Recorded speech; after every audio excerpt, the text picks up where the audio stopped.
Direção perigosa. Crimes de trânsito lideram os processos penais em Alagoas. Caso Fernando Aldo. Tribunal do Júri absolve Eliton Alves, acusado de envolvimento na morte do vereador. E ainda as comemorações da Semana Nacional do Livro. Esmal promove contação de histórias em uma tarde diferente para crianças de escola pública. A partir de agora, no Em Dia com a Justiça.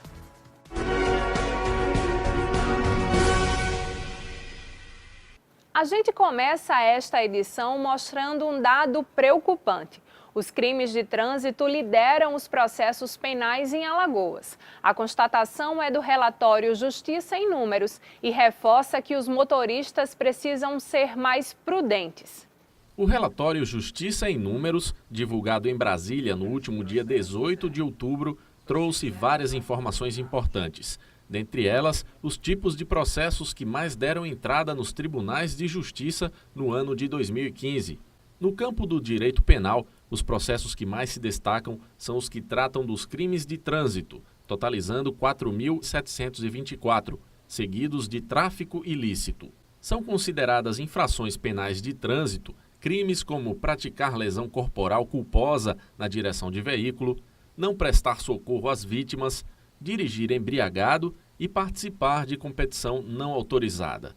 A juíza Luciana Cavalcante de Melo Sampaio, responsável pelo 12º Juizado Especial de Trânsito da capital, explica o motivo pelo qual existem tantos processos nessa área. Eu atribuo a falta de comprometimento dos atores de trânsito.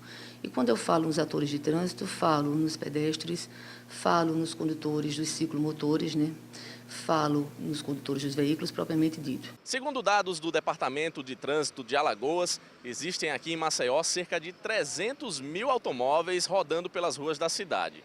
E a cada dia, 72 novos veículos entram em circulação.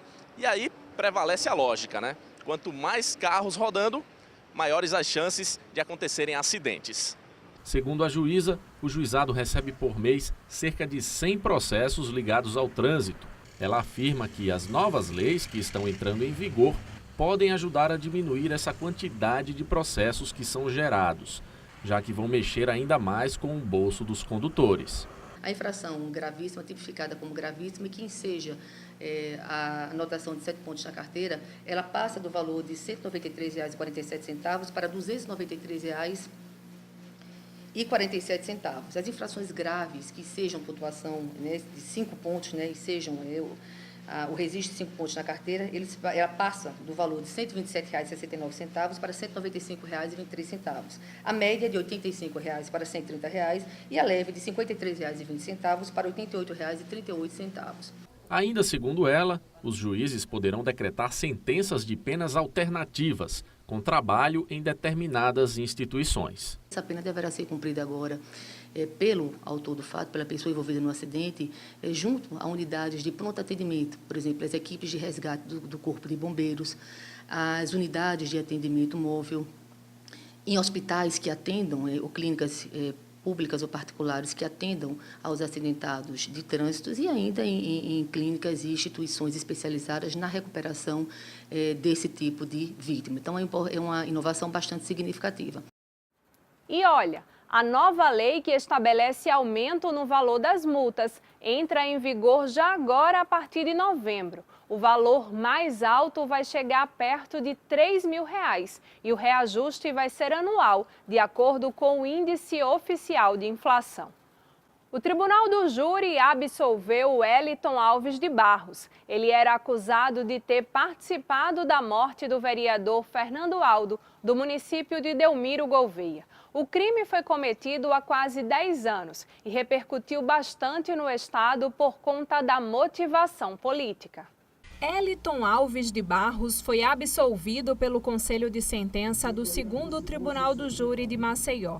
Ele era acusado de envolvimento no assassinato do vereador por Delmiro Gouveia, Fernando Aldo, crime ocorrido em 2007 na cidade de Mata Grande, interior do estado, durante uma festividade na região.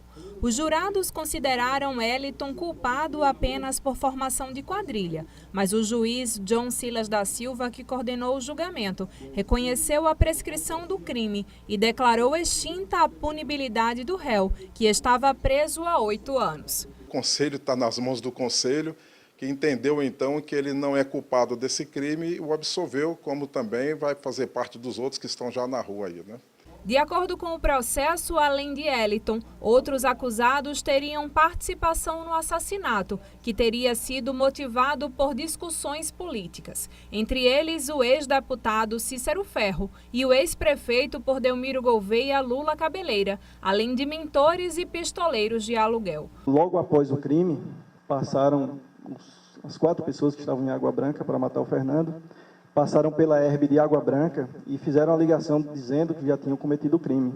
E isso está dentro do inquérito. Os jurados aceitaram a tese apresentada pela defesa de que o réu não teve nenhum envolvimento no crime e que Eliton estaria trabalhando em São Paulo na época do assassinato. No dia dos fatos, ele não se encontrava dentro do estado de Alagoas, ele se encontrava em São Paulo. Então, a gente tem provas dentro do processo que dá essa condição para a defesa que o meu cliente não praticou e nem participou desse crime. O Pleno do Tribunal de Justiça começou a discutir um processo polêmico sobre a atuação dos agentes penitenciários contratados. A ação envolve o uso de armas por esses profissionais. O Pleno do Tribunal de Justiça de Alagoas deu início ao processo em que agentes penitenciários concursados pedem que os agentes contratados sejam proibidos de realizar as mesmas funções dos efetivos. Dentre as funções estão atividades como escolta de presos e uso de armas de fogo. Os agentes penitenciários são representados na ação, que é um mandado de segurança, pelo Sindicato dos Servidores Públicos da Administração Direta do Poder Executivo, o Sindapem. O entendimento do Sindapem é que essa possibilidade do porte de arma por esses agentes, ela é ilegal e inconstitucional, e isso obviamente colocaria as pessoas que frequentam o sistema prisional numa certa insegurança.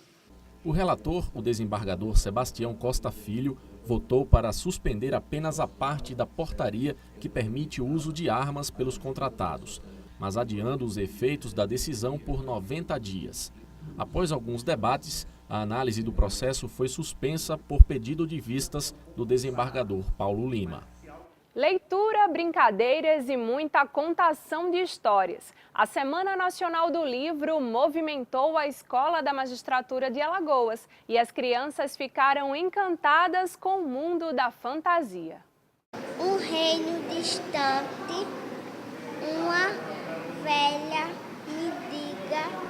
Essa é a história do clássico da literatura infantil A Bela e a Fera, sendo contada pela pequena Asmin, de 7 anos. Ela e os coleguinhas de turma participaram de uma tarde pra lá de diferente na Escola Superior da Magistratura de Alagoas. Tubarão, tubarão, que mora lá no mar, peço por favor que venha à minha festa. Contação de histórias, músicas, dança e brincadeiras. Atividades desenvolvidas pelo grupo Biblioencanta da Universidade Federal de Alagoas e da trupe Gogó da Ema do Sesc de Alagoas, em alusão à Semana Nacional do Livro e da Biblioteca. A ação de incentivo à leitura foi promovida pelo programa Cidadania e Justiça na Escola, em parceria com a Biblioteca do Poder Judiciário, e beneficiou cerca de 30 crianças que têm entre 6 e 8 anos de idade, de uma escola pública municipal de Maceió. A gente trouxe as crianças da escola, porque é uma forma de a gente incentivar a leitura, para que eles possam criar um gosto pela leitura, porque isso é muito importante para eles. Lembra da pequena Asmin? Aquele livro que ela estava lendo lá no começo da matéria, agora é dela. Isso porque durante a ação todos os estudantes puderam escolher um livro didático para levar para casa. A história da princesa Bela foi a escolhida por ela. Eu dancei e cantei história. E ainda ganhou um livro. É importante que as crianças tenham acesso a esse contato com os livros desde cedo. E ouvir histórias é uma forma de estimular o gosto e o hábito pela leitura. Pode acontecer. Fim. A Corregedoria Geral de Justiça de Alagoas divulgou os novos telefones. É que a unidade está em novo endereço, na Avenida Assis Chateaubriand, no Pontal da Barra. A lista com os novos ramais dos setores da Corregedoria está disponível no site tjl.jus.br. O professor doutor em Direito Penal Rosmar Rodrigues Alencar lançou há poucos dias o livro Teoria da Nulidade do Processo Penal. O repórter André Risco traz mais informações. O professor e doutor em Direito Penal Rosmar Rodrigues Alencar é autor do livro Teoria da Nulidade no Processo Penal, que é resultado de sua tese de doutorado. E é sobre isso que eu converso com ele agora. Doutor, por que o senhor escolheu esse tema para esse livro? Esse tema foi fruto de reflexões a princípio de notas de aula, aulas que eu ministrei para diversos cursos e senti muita dificuldade na sistematização, senti muita dificuldade em construir os conceitos e foi objeto também de escritos que foram necessários fazer e refazer para sair mais ou menos pronto para o leitor. Em razão dessas dificuldades e dos problemas verificados na jurisprudência, especialmente por conta da grande divergência em torno do tema, o objeto desse estudo foi de interesse para a minha pesquisa e foi resultado de reflexões que começaram nos anos de 2007 e 2008. Doutor, então esse é um trabalho exclusivo que vem preencher uma lacuna. Em certo sentido ele é inédito. Inédito porque na doutrina nós não encontramos trabalhos de processo penal, das unidades processuais penais, com aplicação de conceitos da teoria do direito. Então, o curso de doutorado me proporcionou partir de autores já consagrados, como Ada Peregrino e Grinova, Afrânio Silva Jardim, Eugênio Pacelli, dentre outros, e a esses autores de processo penal atrelar conceitos próprios de autores da teoria do direito, como Paulo de Barros Carvalho, Hans Kelsen, e construir uma espécie de padrão para limitar a liberdade jurisdicional na hora de construir uma norma jurídica. Perceba bem, existe uma liberdade para o juiz construir a norma jurídica, mas o que a tese propõe é a construção de uma abstração da estrutura da norma jurídica que permita ao juiz exercer essa liberdade dentro de uma moldura prévia estabelecida pelas fontes do direito. Doutor, e esse livro então se destina a estudantes, a profissionais do direito, a todos eles? Eu penso que ele se destina a todos. Foi um livro construído na pós-graduação, no doutorado em Direito da Pontifícia Universidade Católica de São Paulo. Então, naturalmente, que ele tem uma vocação para se destinar aos cursos de pós-graduação. Todavia, também existe uma preocupação didática com a estruturação dos conceitos e com a aplicação teórica a casos práticos. Nesses termos, o livro ele é um curso e pode servir aos iniciantes também, aquelas pessoas que estão estudando na graduação em Direito. Doutor, quem quiser adquirir o livro, onde é que ele vai estar disponível? Bom, o livro, além de disponível na internet, no site da editora Noesis, ele também está disponível em várias outras livrarias, nas livrarias principais e que tem estabelecimento de contato com a editora Noesis. Em Maceió, o livro está disponível na livraria Leitura do Parque Shopping. Doutor, a gente agradece os esclarecimentos, desejando muito sucesso aí para o livro do senhor. E voltamos com você, Lídia.